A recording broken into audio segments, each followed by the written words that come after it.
apalagi warga transmigrasi yang jauh-jauh mereka meninggalkan kampungnya datang mencari hidup, tapi kemudian mereka terlantar. Saya Pak Menteri yang ikut berdosa untuk itu, karena saya yang menandatangani persetujuan untuk ditempati lahan transmigrasi di tempat itu. Inilah Pak, saya minta ke fraksi saya dibawa di Komisi 2 karena ini Pak, ini dosa bagi saya. Kenapa dosa? Karena saya mendatangkan transmigrasi itu yang sampai hari ini mereka belum bisa memiliki. Datang perusahaan dia tidak mau tahu Pak, saya punya HGU. Maka lahan-lahan transmigrasi utamanya lahan kebun, lahan 2 itu semua ditanami sawit, tidak bisa berkutik. Transmigrasi ini ada atas perintah undang-undang, atas perintah negara mereka hadir di sana dalam rangka pengentasan kemiskinan. Kita mau bela yang mana nih? Mau bela orang kaya atau membela orang masyarakat yang susah?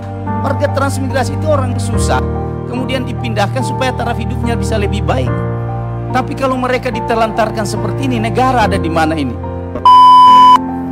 Kasus lahan transmigrasi di Kabupaten Morowali, saya sendiri yang menyurat ke BPN Pak, untuk pada saat pengukuran diinklaf, dokumennya lengkap Pak, agar areal transmigrasi itu diinklaf, tidak boleh dimasukkan di dalam surat ukur.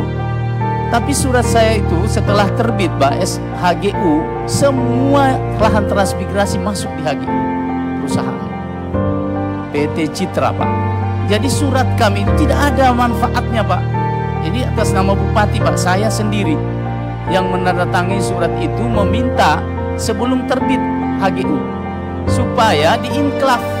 Tapi kenyataannya keluar HGU tetap masuk lahan transmigrasi. Bayangkan Bapak, masyarakat kita hari ini tidak punya sertifikat.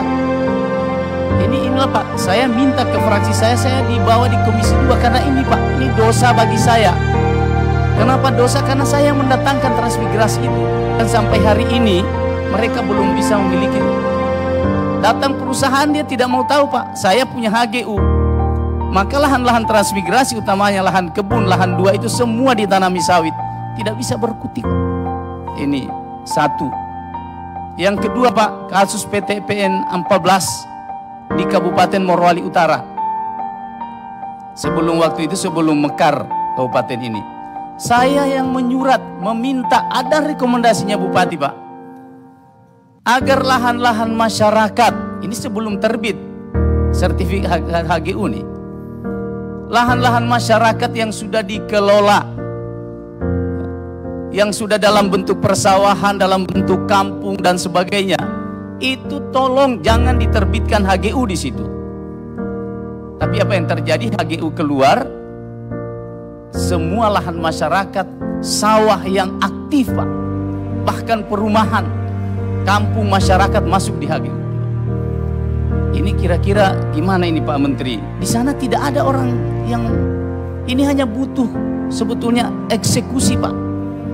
Eksekusinya yang pertama, segera ditinjau dan dilakukan status quo, supaya ini HGU Pak, yang pemegang HGU ini bisa menggunakan segala kekuatan negara untuk mengusir rakyat.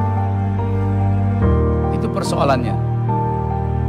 Kalau Pak Menteri punya keberanian besar, segera dicek nanti Pak, diperintahkan surat ke sana bahwa lokasi ini sementara dalam penyelesaian di kementerian agar semua aktivitas tidak dilakukan.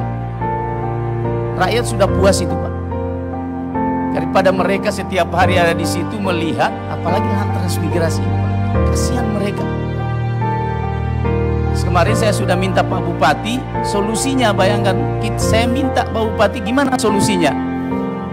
Maka solusinya kami yang mengalah Pak, transmigrasi mengalah, Pak Bupati mencarikan lahan lain. Coba lihat gimana kira-kira ini. Ini dua kasus Pak yang nyata.